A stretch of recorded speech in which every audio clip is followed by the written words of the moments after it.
We're going live everywhere. We're going live everywhere. As soon as click and go live here, it's not working.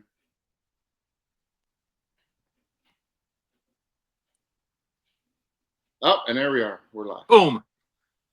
Live on Facebook, live on Instagram. We're live all over the world. Look at this. Look at that. We're so fancy.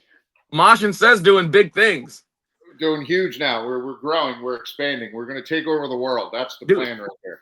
Dude, I don't know how you're doing it. Like, this is legit. Oh, Simon, you're so smart, whatever. My intelligence is strictly just a well-fabricated character. I'm as intellectual as a fart. And how I ever got to do my trivia like this during the pandemic is beyond me. Mine is, so for me, it's just trial and error. I'm like, so how do I do this? And I go to Google or I go, my biggest thing now is a ChatGPT. I was out somewhere last week and I was like, oh, what's the answer to that? And we were talking about something. I don't remember what it was. And somebody looks over and I go, did you just ChatGPT that? I go, yeah, why would I not? It gives me the answer I need. Why would I not use it? Yeah. And it was Tyler who turned me on to it. Because, you know, he's got his little e-commerce businesses that he's doing. And he told me, he's like, yeah, I use ChatGPT to help me design, you know, like the verbiage for the commercial, the pictures and stuff like that. So for instance, the live poster that I did, that we posted all over social media this morning. Yeah. That was ChatGPT. Holy dude. That's I'm not. I don't have that much. I'm not that creative. I don't have that much skills. When you sent it over, I was like, "There's no way he made this." I wonder who his graphic guy is. Listen, Hannah, my social media girl, is great. She's got a great team around her, and they do amazing stuff, like the logo and things like that. But yeah, that's not me. I can come up with the ideas, but putting it on paper and actually drawing something out is stick figures. So one of the things, here, I'll show you this. We talk about stick figures. So one of the things I say to people all the time when I'm out doing public speaking stuff is, it's not going to work, is you got to figure it out. And I say FIO. And again, I'm using stick figures here. And this is FIO. It's a stick person is the I. That's my logo right there with a stick person in the middle. Hey. But I'm the same way. I got a ton of cool graphics, but I don't make that stuff. Shout out to James Legend and Ray the Brute, because they're my two graphic guys, and they do outstanding work.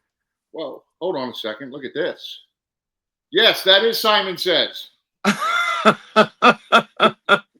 Dad, hey, it's the Brute. One of my graphics guys. That's awesome. I was gonna say, you just said that. As you said that, it popped up. Look at that. It's kismet. Yeah, dude. He's one of the guys that I can say, hey, I need this graphic by like literally tonight. Here's the details. Like, I'm very specific in my vision and I need this done. And then boom. That's awesome. I wish I had that skill. I wish I could edit like my promos and stuff. You see these guys now. I'm sure you've seen them. Promos are terrible, awful. But aesthetically and production wise, like, I could never touch that. Yeah, I don't. The production side, I can, as far as like editing and cutting in and out and doing all that, yeah, that I can't do. That I'm not good at all. No. I mean, I can tell you what's good and bad, or my opinion of, not tell you what's good and bad, but give you my opinion of what's good and bad. But yeah, I couldn't cut it up. No way. But here's a good transition that I wanted to bring up on the show. Speaking of editing and cutting and giving our opinions, we texted each other literally as it happened. R-Truth cuts his dreadlocks off. We just said on the show last week what a mistake it would be to change his character. And then I'm curious to see where it goes, though, because it seems like he's trying to be serious, but the twinkle in his eye is still a little goofy and funny. So he's going to have, my opinion, he's going to have to try and keep that in there, because here's what's going to happen in a year from now, less than a year from now, once the whole John Cena thing's over, and then what's he going to do? Everyone's serious. Then what's going to happen? Well, that's what I'm waiting to see. What's going to happen once? Because, you know, the run, it's kind of like trying to think of, like, when all of a sudden The Rock, 2 years ago was going to go to WrestleMania against Roman Reigns. And but then the crowd, you know, the fans wouldn't let it because of Cody. They wanted Cody Rhodes in there. and they pivoted really quick. So I don't know what the storyline for Cena was. I just been enjoying the ride on it and watching it. But are they quickly now? They're going to have to pivot, have R-Truth be more serious, so he's more of a serious contender against John Cena. But nobody cared when he was a goofy contender at Saturday Night's Main Event. No, people were just happy that it was their guy. Right. So is that still going to? Is he still going to be their guy? I mean, how long is that going to last? Yeah, we talked about it last week. Like, him being serious isn't what brought him back to the dance. He is the relief that people enjoy. But now you take that away, and he's just another face in the crowd. And the funny part is when they called him and he presented this whole idea about it, it kind of surprises me. I guess it doesn't surprise me, but it surprises me. But it doesn't surprise me that they agreed to do this. Clearly, they see something that I'm not seeing. I'm just curious to see how fast the fans shit and turn on him for it, because we all know that's what happens. Yep. I mean, that's exactly what happens, no doubt. See, I'm more of a conspiracy theorist, like jaded, bitter.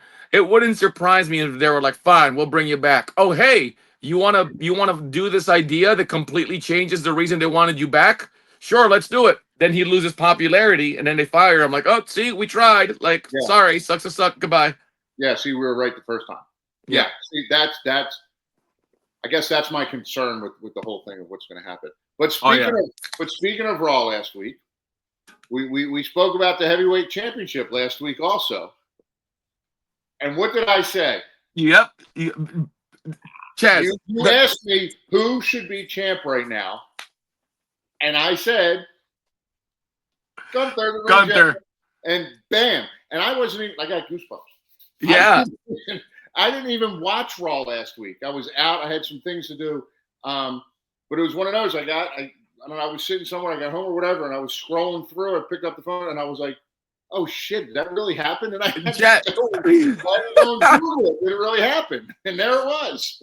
Yes, the second it happened, I swear to God, I jumped up in the living room. It was me, Jenny, and the boys, and I said, "Holy shit, Chaz fucking called it."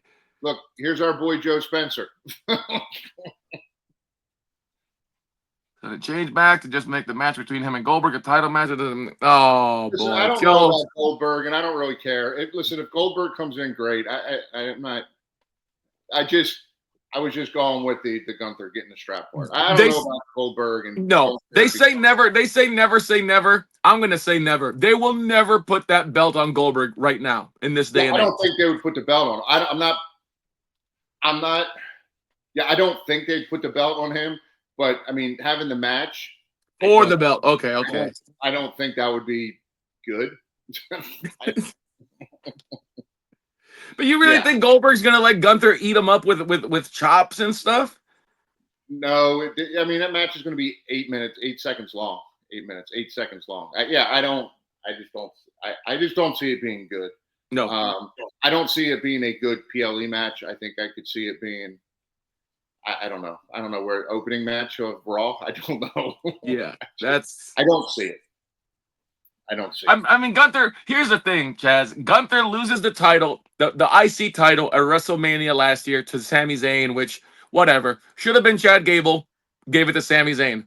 This year, he loses the heavyweight title to Jey Uso and taps out. Yeah, that was shocking. The tapping out part was shocking. Right?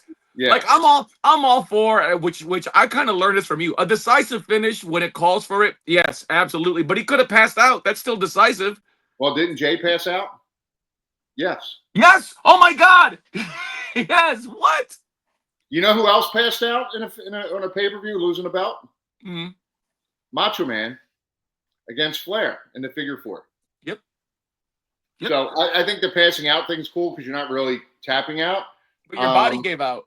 Yeah. So is that really revenge that Gunther got on Jay because Jay passed out, not tapped out?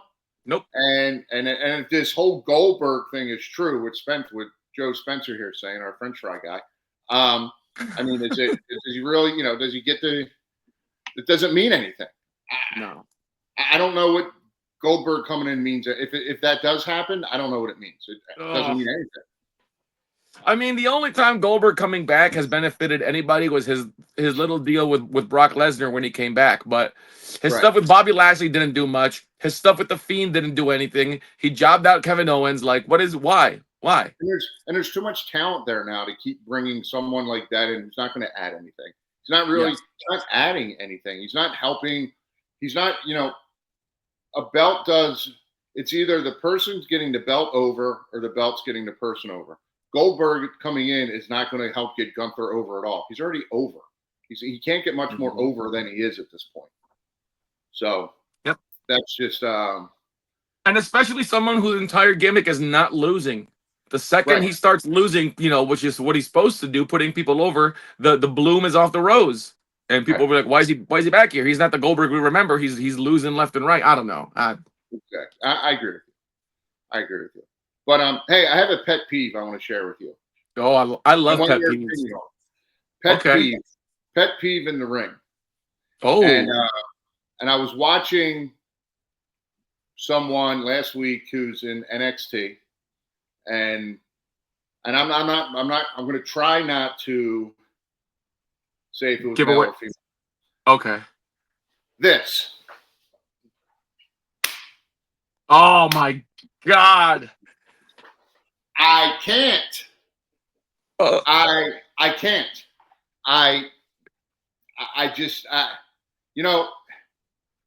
people see it on TV now. So I told you we did the indie show in Youngstown, Ohio for Yep. Absolute Intense Wrestling, and there was a 6-person match to start it off, and that's all it was. Glenn and I were sitting at the table, like sitting at the gimmick table, and we kept screaming, "Stop slapping your leg! Stop!" Yeah.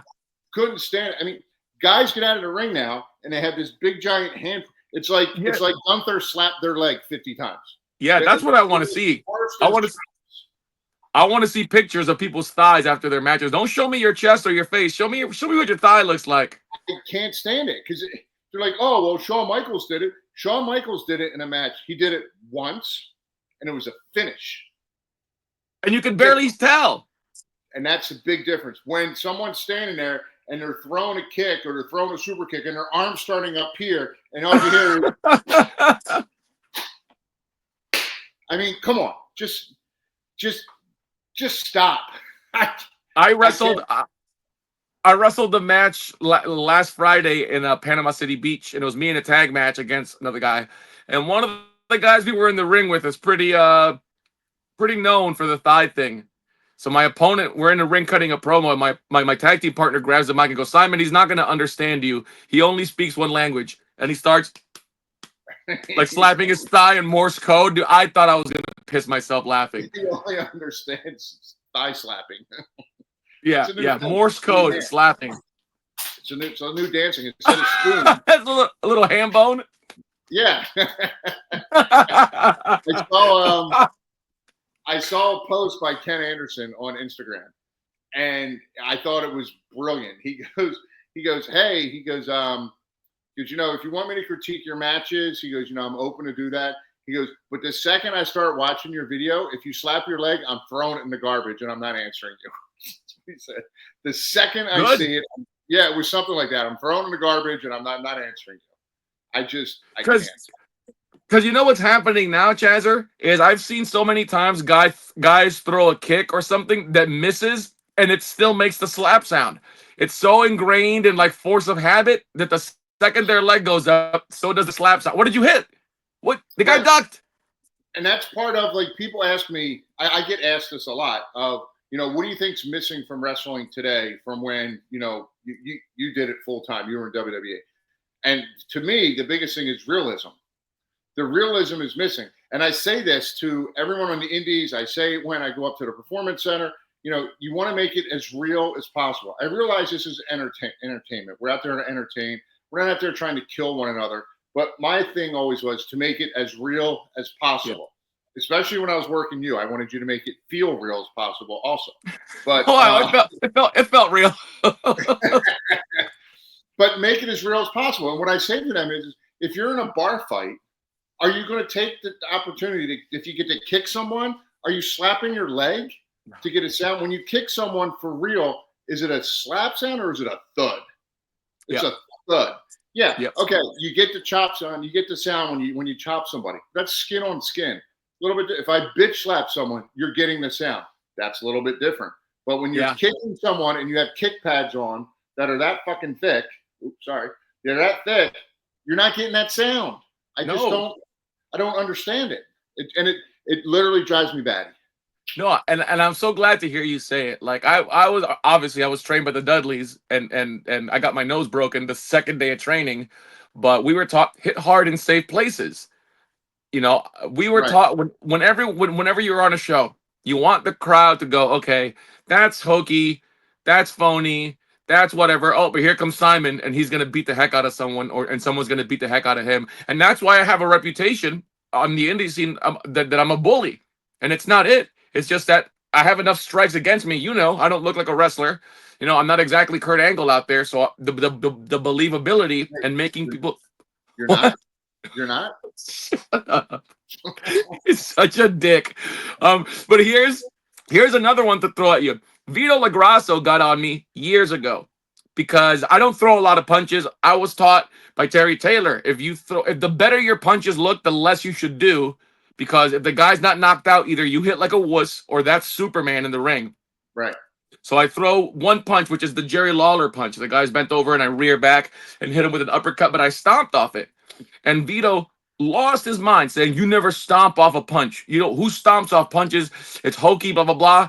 I remember seeing The Rock and Stone Cold and Road Dogg and all these other guys stomp off their punches. Now, these guys that stomp off a back club or when they stomp when they chop, that's a pet peeve. But what do you think about the stomping off a punch thing, Chaz?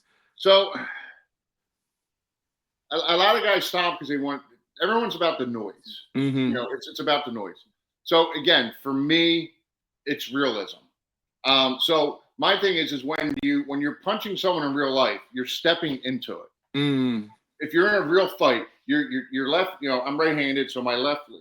You know, I'm here and I'm stepping with my. And I step, but I don't like make it dramatic. Stomp. Mm-hmm.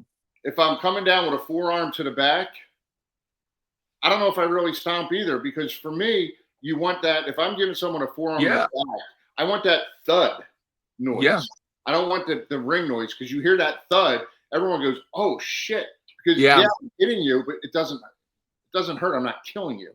You feel it, but I'm not killing you. Yeah. And a chop is just. First of all, I throw overhand chops. So I can't really. So even this way. Yeah, I know. You've never hit me with a back chop. It's all been overhand. Well, there's two reasons for that. One reason is when you go to do that, a lot of times the guy sinks back like this, and then you go over like that and you miss him. Or I just square get the nipple, and that hurts you really bad.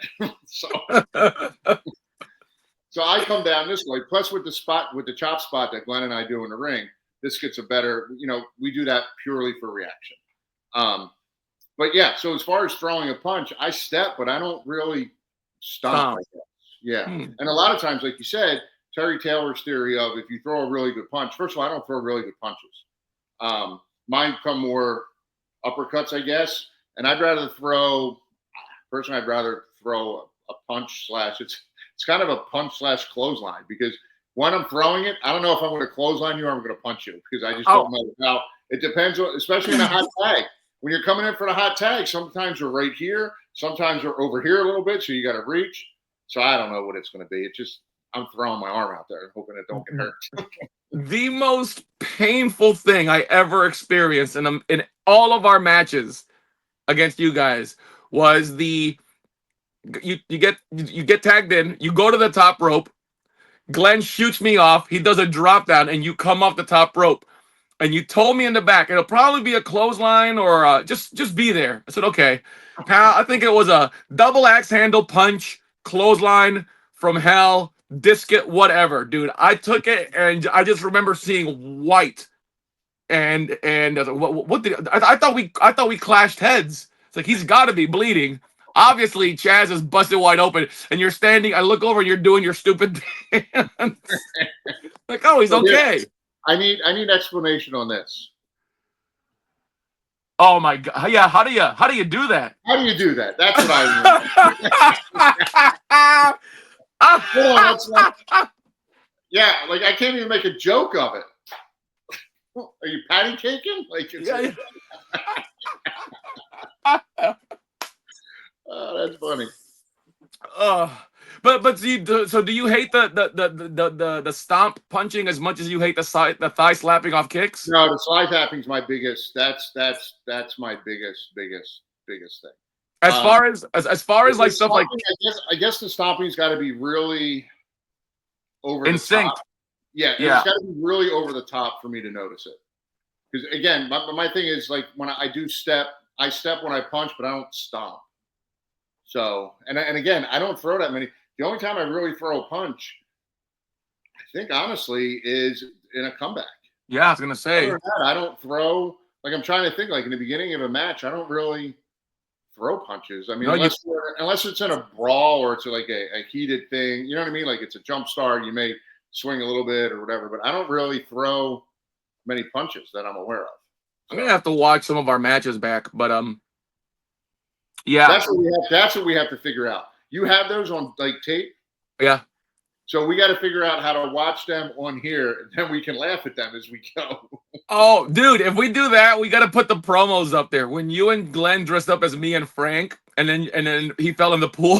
I was just going to say the best one was that's on YouTube somewhere. It is. I had that on my YouTube. That's the best ever. Have you seen my baseball?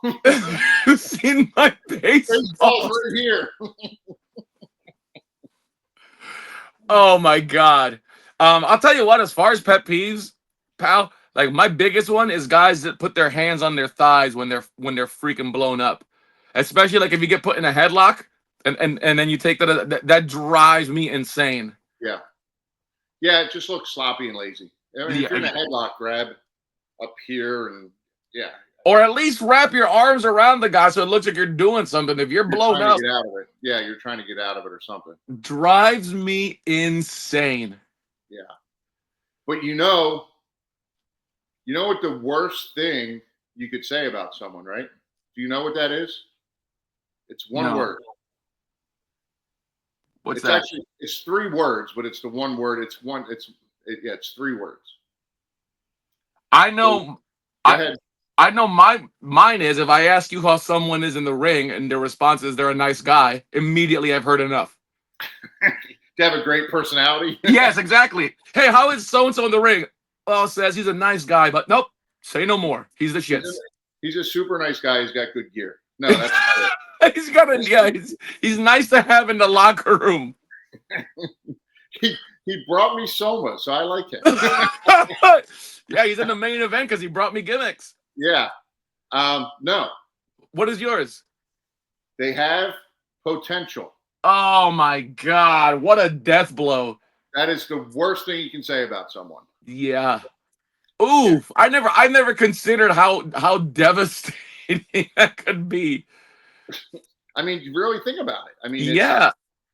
yeah. I mean, they have potential. You know, like when you watch like LFG's getting ready to come out with season 2. But when you watch the first season of LFG, how many times with some of those guys are like, so much potential there, we just can't figure out how to get it out. So you can't, it's like, you know, you have a guy who's gifted as hell athletically, but there's no charisma, no personality. What do you do with him? Oh man. The potential's there. How do you get that out of them? And that's not something that's not something you can teach. You can teach them all the moves. You can't teach them the potential, the timing that you got to figure all that out.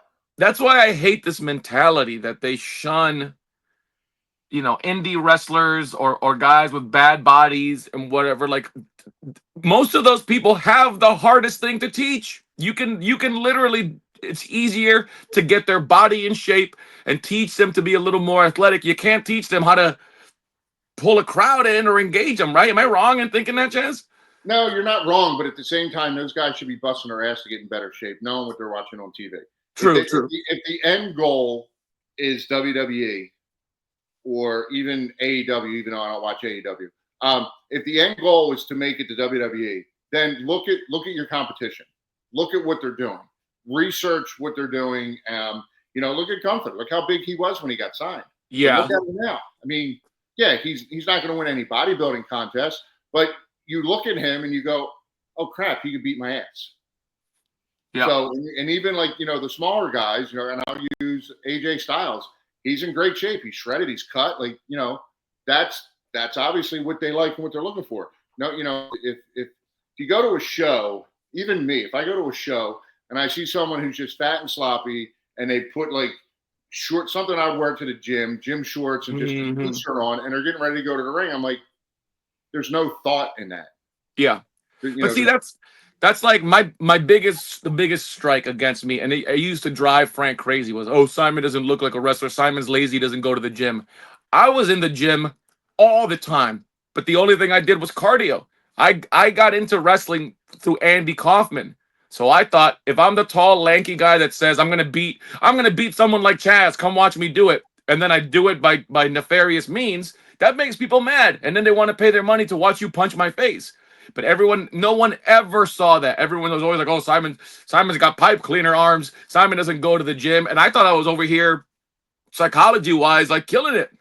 yeah, but you with your indie career that you've had, that's been your gimmick. Hmm.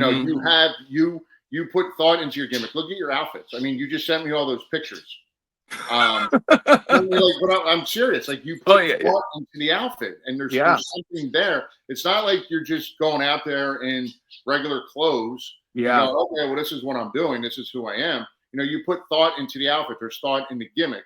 So to yeah. me, that changes the body style because then Thank you, I look pal. at you, I see you in the outfit, and I go, oh, okay, like that's cool. There's thought, there's money put into it, and then you go out there, and if you're wrestling, um, I never wrestled to insult anyone's intelligence. I mean, no, no, I didn't mean that. I mean your gimmick is what you're wearing and what you're doing in the ring works. Then to me that means something.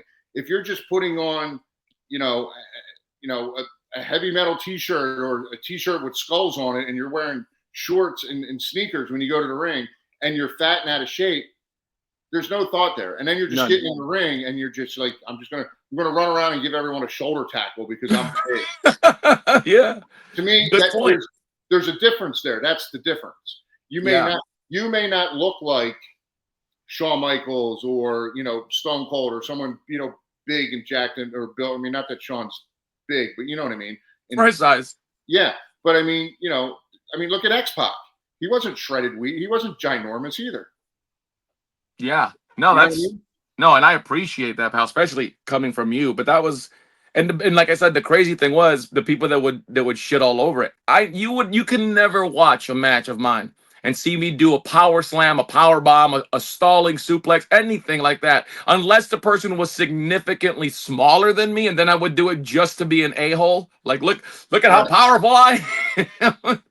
So, and the other way to look at it is this: is someone who is giving you a hard time, saying, "Hey, you don't look like a wrestler. Hey, you don't look like you." I don't know. Maybe they need to go look in the mirror themselves and worry about themselves and not you. Well, my big comeback, Chazzer, was always these guys like jacked up, like, oh, says, do you even lift? Do you even lift? And my response would be, no, man, you're right. All the time that I could have spent lifting weights and going to the gym, I spent learning how to cut promos and get over. Oh, see, I thought you were going to say all the time I could have spent at the gym I spent at your mom's house. But hey, that's different. that's yeah, I do my cardio at your mom's place. That's God. like that's like my favorite line when I'm in the ring when someone's like, "You're a pussy," and I go, "Well, my dad always told me growing up, you are what you eat, which is why you look like a big dick." Oh, God. Dad, he's. Hey, listen, it is what it is. We need to advertise a completely uncensored live with Mosh Sez so we can tell everything. There's one story we can tell right now that is something you told me last week. And if no other story exemplifies the headbangers and what they're about, it's the French fry story. So it was Joe Spencer, our friend Joe Spencer on here, who's all up Goldberg's butt. Yeah, Joe, thanks for this, by the way. This ruined my lunch last week. Yeah, so he sends me a message about how he was at an appearance. I think he had something to do with the appearance. I'm sure he'll comment and correct me if I'm wrong. But the appearance and why and how Glenn and I got booked at an Arby's. I don't know. Yeah, you never answered that. He does a personal appearance at an Arby's. But anyway, we're at an Arby's. Listen, I love Arby's. I love their curly fries. I love their I love the what's the roast beef sandwich I get? The one with the cheese in it and the sauce on it. I like Arby's. Don't get me wrong. But why am I booked in an Arby's? I don't know. Maybe it was lunchtime. But anyway, we had to give out tickets for the show, wherever the show was. And so Glenn and I decided we're going to have the most outrageous contest. So we're in Arby's. What do? You got to eat, right? You got to have food. You got to have something. So we get some French fries. And the idea was, this is going to be pretty outrageous, is Glenn and I took French fries, put it in our mouth, chewed them up, took the little tray, the food comes on, we spit it out. And then we mixed our 2 sets of French fries. Oh my God. And then we took the tray and we said, whoever eats this gets the tickets for tonight's show. So this guy comes up, he picks it up, he starts eating it. And the mound that you guys mixed? Yes. So our French fries were all mixed up. We spit them out and mixed it all together. So he comes up, he grabs it, he starts chewing on it. Now, if that's not worse, if that's not bad enough, this other guy comes walking up. Now, I totally forgot this until Joe sent me this, and I went, holy cow, I still remember this. This other guy comes walking up to the guy chewing the French fries and puts his hand out like this, as if to say, spit it in my hand. Oh, so my God. Spit it in his... Now, I have 2 thoughts with this, and I'll get to them in a second. He spits it out in the guy's hand, and the guy now takes the combined chewed up French fries of Glenn and mine, and some random, I mean, I'm a random stranger too, but some other guy that chewed it. So that's 3 mouths. He ate it. Oh my God, dude. So, I mean, that takes being outrageous to a whole new level. But think about it. Obviously, that guy's the one who won the tickets. Yeah.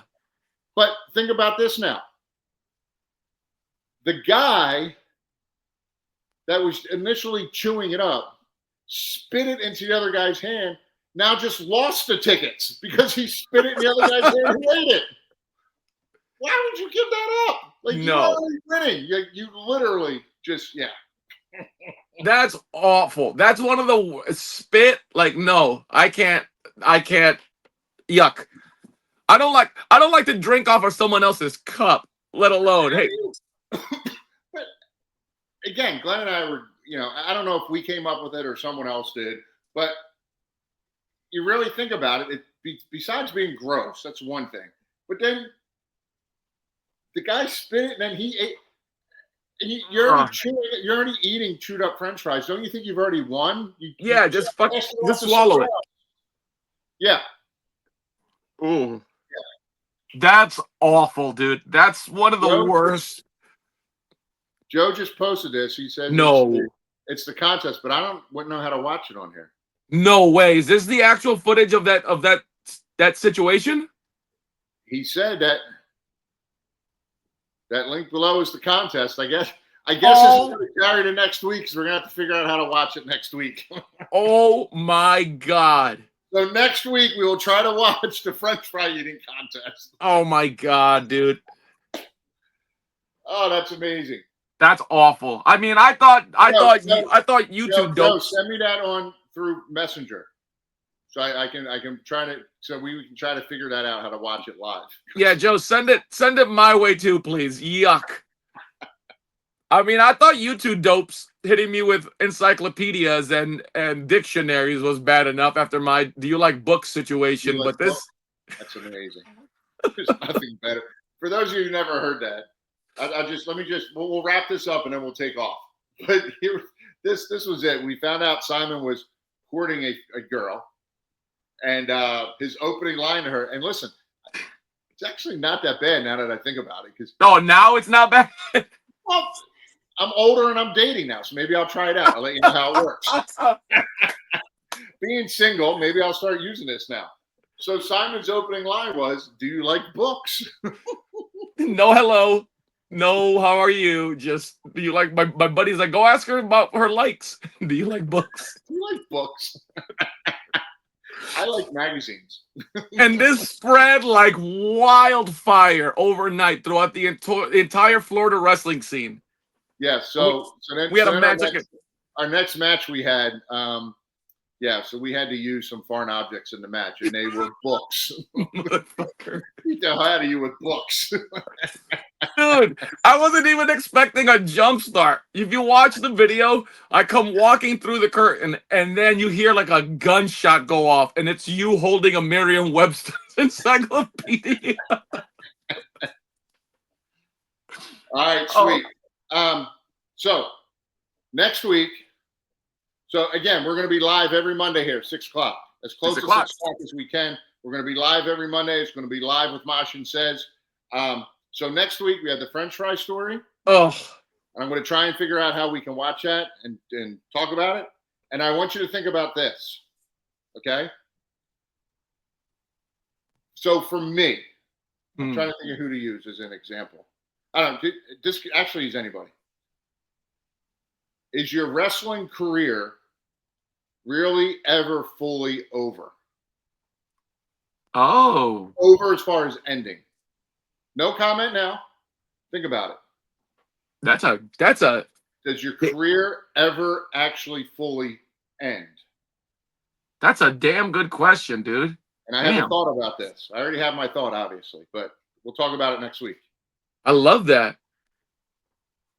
Hey, next Monday, 6 p.m., same Mosh Sez time, same Mosh Sez channel, and we're going to be live streaming on Facebook, on Instagram, and on my Facebook pages as well. Hopefully we'll figure that out too. And then eventually we're going to take over the world. We're going to be broadcasting to the moon. Yes. And hey, I mentioned this to Chaz. Guys, comment on the video if you would like to see live versions of this at local establishments, at wrestling events, at conventions. If you'd like to see Dubby send more stuff our way. You want to see Dubby?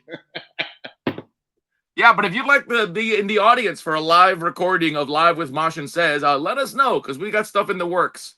Yeah, we got a lot of stuff going on. This is just going to get better and better. Anything to promote? You got anything going on this weekend? No, I'm off for the first time in months. Nice. Oh, and by the way, happy Father's Day. Happy Father's Day, dude. I love that you shared that picture of you and Ty. That's awesome. That was that was actually a friend of mine's birthday. A friend of mine, Casey Thompson, that I know, he wrestled back in the day doing like WCW way back, back when I was. That was his son's birthday party. He actually had a wrestling show for his son's birthday party. Nice. Yeah. And how old is Ty in that picture? 4, 5, I guess. Damn. Like that, yeah. I mean, hell, I had grown my hair out still. So yeah, I was gonna say you got a full head of hair. Yes, I'd have a full head now. It just would be a lot gray.